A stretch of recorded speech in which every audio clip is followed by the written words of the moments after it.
Hello YouTube, welcome back to the garage. Still freezing cold. We've just got rid of the snow that we had, which we had for about a fortnight sadly. So I've not been doing much, to be honest. So today, as part of the ongoing Bantam project, we're going to look at the front forks, which are the heavyweight type because it's a sports fork. And there are a couple of little things I need to show you. So let's get on with it. It's not on the bench. We're going to start in the vise. Apologies for the unusual sheet, but there's so much stuff going on in the background that it was distracting when I looked through the viewfinder. Right, so oil seal holders, oil seal holder removal tool, purchased from a well-known supplier, who shall remain nameless because clearly they don't make them, they just buy them in, so I can't really blame them. So before we start to use this tool, we'll cut away for a minute and we'll just show you the dogs that we're about to use. Right, these are the dogs that engage in this slot, and as you can see, although this tool has only been used twice, they've rounded off badly as well. So they're not a good fit, and it's very soft. Now I can't believe that my oil seal holders were any tighter than anyone else's were going to be. Therefore the only assumption I can reach is that the tool is made from rather soft metal. Very disappointing. Anyway, let's go back and see it in action. Right, so you've seen the mashed up dogs. Now those dogs, that slides down in there, and there are slots inside the seal holder that they fit into. Now, problem two. The fit in the dogs is very loose, very loose, which has contributed to the problem of them rounding off. I have no doubt about that whatsoever. Now, I may just be unlucky, I don't know, but I'm very disappointed with this tool. Anyway, it's in. We now have to unscrew that. These have been apart already, this one, because I did this a long time ago, which is why they look quite good nick. But I've got to show you anyway, so I might as well take them apart again. So, the seal holder, which is not, the chrome's not great on this one, but I've no intention of changing them. The seal holder sticks on the threads which are about there. Now, these are really tight, I mean really tight, so I had to put heating to get them off. Now, I didn't use a naked flame because naked flames and chromes don't go well together. Chrome, not chromes. So I used a hot air gun. I put in loads of heat around there and it came apart. But that was really tight, which will have contributed to the wear of the dogs, I'm sure. But anyway, so, oh dear me.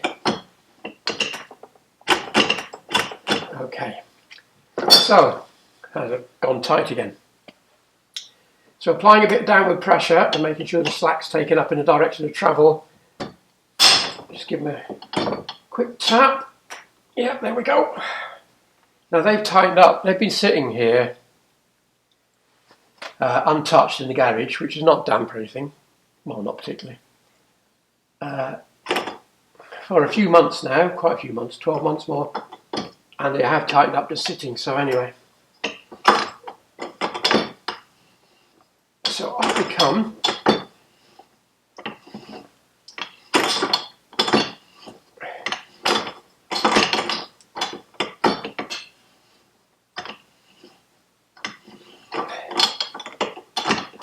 Move now.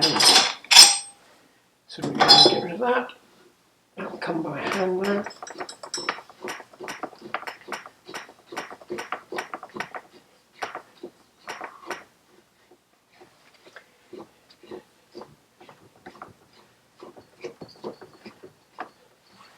Now all this is in the workshop manual.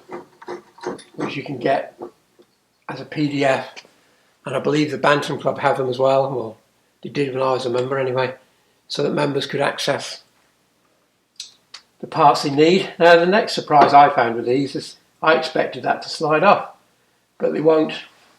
They only move up so far and then stop because this is tapered. So that part there is fatter than that part there, which is strange. But anyway, and then there's a spacer, which we will come to talk about in a minute. And then you have your top bush, your bottom bush, and a threaded nut on the bottom. So we will look at those more closely on the bench, and in particular talk about that. Right, let's move down to the bench where the other one resides currently. Okay, so there's all our bits laid out you've just seen. Now, let me just show them all one by one. So as it comes off the bike, you have chrome top cap with a washer, which fits on top of the stanchion through the top yoke. And then you have an exposed spring, which I've cleaned in this case because they are nearly always badly rusty. It's not a great design for that. They're covered by gaiters, but they're far from waterproof. And then, as I say, that won't come off there. So to get all this apart, you have to undo your bottom nut, which I've pre-loosened here to save time, which has a large steel washer around it. Now, I'm not sure what the exact fitting of that is. I got it off using, it did fit on there, yeah, there we go, a 3/4 BS 11/16 W, so Whitworth, 11/16 Whitworth. However, it can be exceptionally tight, and I found that my 30mm 12 point fitted it. Again, not so well on that one, but it did on the other one, to get it off. So, no doubt, if you have the correct tools, you're laughing. I just didn't happen to have them. Right, so your bottom, and then your bottom bush, which has a lip, so you can't put it on the wrong way around. It'll only go on that way round. These bushes, although dirty, are actually in very good nick. There's no play in these forks at all. And then our top bush. Now, I believe that if your B175 forks, which are different to these sport ones, different stanchion size, I believe, and the oil seal holder is slightly different. The principles are the same, but the oil seal holder is slightly different. I believe there's a plastic shuttle valve that also fits in here on them, which these don't have. Your best bet is going to the BSA Bantam Club forum, because there are people on there that know these bikes backwards, and they will give you chapter and verse on exactly which bits fit where. So I'm just doing mine because that's what I'm doing. I need to do these forks. I'm not bothered about the other ones, so these are the ones I need to do. So top bush also stepped, and then there should be a washer spacer. There it is, a spacer, and then your oil seal holder will slide off. Now, this is where we have to get the oil seal out. Now the oil seal sits there, double lip, nothing unusual about the oil seal itself. But to get it out, and I'm only going to show you, because I haven't got the actual tool here to hand at the minute, where the two slots are for your tool, you put in a punch and just knock the seal out. At least that's what I did anyway. I believe that there is even a special tool for that, but I don't own it, and that seemed the only sensible way to do it as far as I could see. Now, I replaced the seals by turning the oil seal holder upside down, putting a new seal in the correct orientation, and then using a socket which just fitted around the outside of the seal and tapped it into place, having greased the seal. And again, that worked fine. Again, I believe there is a special tool, but I haven't got it. So that seemed to work. The seals are in, they're in good nick, nothing seemed to have happened to them, so that's fine. And then finally, and I'll just turn you over to macro mode again for this one, if you just bear with me 1 second. Now you can probably see what looks like a ring of rust. But it isn't. It is the remains of what BSA used to seal the threads, which I have to remove, and it is number 4 twine, which is basically that stuff. Can you see that? Probably a bit too close in for you there. But basically, string. You can buy it as number 4 twine. I did, just went to the shop and asked for number 4 twine, and that's what I got. So that's all got to be dug out before you can do anything. So I won't bore you with me digging out bits of, oh there, you can see quite clearly now, see? I won't bore you with me digging out bits of number 4 twine. Right, back to the camera. No, back to the lens, not the camera. Now the string that seals the threads, there's a machine groove just there. Now I thought I'd got it all out before I painted the bottoms, fork bottoms. But I was wrong. It was so fossilised that what I took to be metal was in fact just rotted, solid bits of string. So I've had to really go at it again with a knife and a scraper, a pick, and then put a wire wheel on it, which is damaged to paint, so I'm going to have to tidy them up again. But there's where the groove is, I don't know if you can see that. And then the string, you just literally wrap it in the groove once you've got the right length,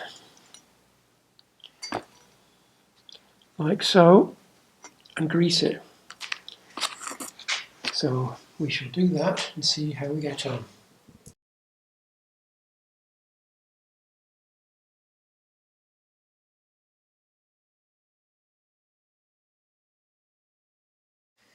Right, there we are. This time I instead of cutting it and then greasing it, I pre-greased the string and then cut it and added more grease, and it, as you can see, is fine. Whether that's a sensible way of doing it, I don't know. It's certainly the old-fashioned way of doing it, and maybe it would have been easier just to put thread compound on the threads, but anyway, I've done what I've done, and that's all I can say. So going back together, the number 4 twine is in, cut to the right length, stuck in. That'll get a wipe of grease, as will the threads. I'm not actually going to assemble them now, I'm going to show you just what will be done, because again, there's no point you watching me put loads of grease on stuff. So now we come to a slight oddity. This is the spacer that fits above the top bush, so that has to go on first. Now, according to the parts book diagram, it fits on like that. So that's what I did, and it doesn't work, or I can't get it to work,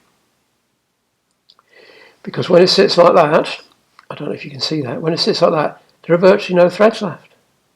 They're slightly dirty and need cleaning. There are no threads left. And when you fit around like that, which is the wrong way round according to the book, you get your full complements of threads. So either I'm missing something, or the parts book has got it wrong. And also it fits better like that. That fits nicely in there. Whereas that way around it just sits on top. So I think the parts book has got it wrong, and that's how I intend to proceed. If I'm doing it wrong, please tell me, because I'm guessing there. Right, anyway, so we reassemble. So okay, so that goes on like that, not very far. And then our spacer, the wrong way round according to the book. And in our top bush, which is stepped, I will be oiling all of these when I come back to it, but as I say, you don't need to see me do all that. Your bottom bush also stepped, and then your threaded bottom nut.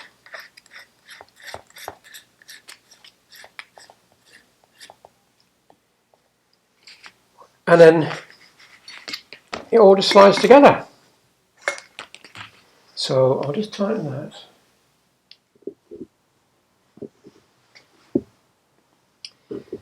Right, to reassemble then, I'm just going to give it a bit of grease on our string. Now, if you don't fancy using string, to be honest, I'm just doing it for a bit of a laugh. Any modern thread sealing compound will do the job. It's just a bit of a giggle, really. And then I will oil the bushes with a little can. Again, no need to go mental, it's just to lubricate them a little bit as they're going in.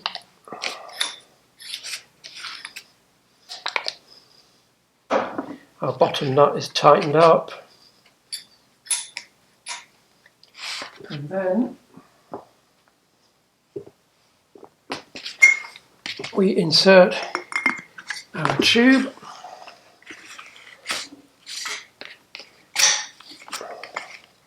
Like so. Our spacer, which is not the right way around according to the book, I've mentioned that already. And then we just tighten down our seal holder.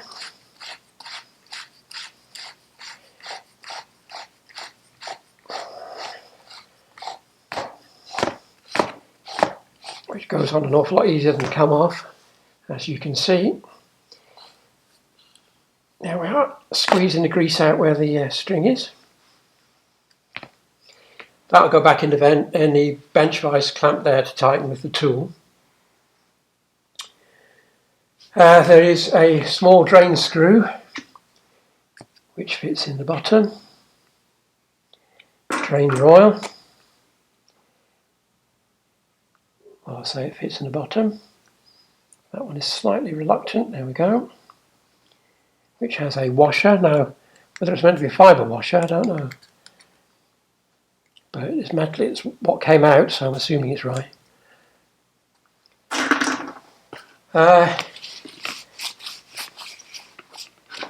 And then, before they go back on the bike, our spring has to go back on, which will be greased, so we'll thoroughly grease that. It just fits on like that. Then our fork gaiters, which are lipped, these are rock hard, so they won't be going back on. They're not damaged as such, but they're rock hard. Which just push down over there, and I believe that when they are flexible, they will fit over that. But these are rock hard, so but you get the idea. And then our top nut goes back on once they're fitted to the stanchions. Now, I believe that this type of fork, because it's tapered at the top going into the yoke, requires a puller, another special tool to get them in. But I will address that when I get to the point where I'm actually going to fit them. So there we are, they're my Bantam Sport Forks ready to go on. I've done these because I'm meant to be painting the frame, but the weather is so bad that it is absolutely pointless trying to do paintwork at the minute. It's just a waste of everyone's time. So there you go, Bantam Sport forks ready to go.